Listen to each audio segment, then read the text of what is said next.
Ассалаумағалейкум қыздар. Бүгін ватрушка дайындаймыз. Ол үшін 1 стакан жылы сүтке 1 шай қасық ашытқы, 2 шай қасық ұн және 4 шай қасық қант қосамыз. Жақсылап араластырып, жылы жерге қоямыз. Осылай шапка болып көтерілген соң 5 шай қасық қант қосамыз. Егер қатты тәтті болған қаласаңыздар, одан да көп қосуға болады. Ары қарай 20 грамм сары май, 1 жұмыртқа қосып араластырамыз.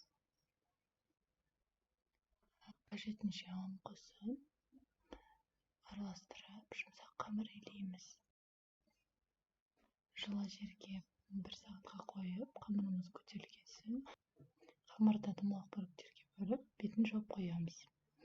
Қамырымыз тағы да бір рет көтерілгенше начинкасын дайындаймыз. Ол үшін 300 грамм творогқа 2 ас қасық қаймақ, 2 ас қасық қант және 1 жұмыртқа қажет. Суреттегідей қамырымызға начинкасын салып, қызып тұрған пешке 180 градуста 30-40 минут пісіреміз, аз болсын.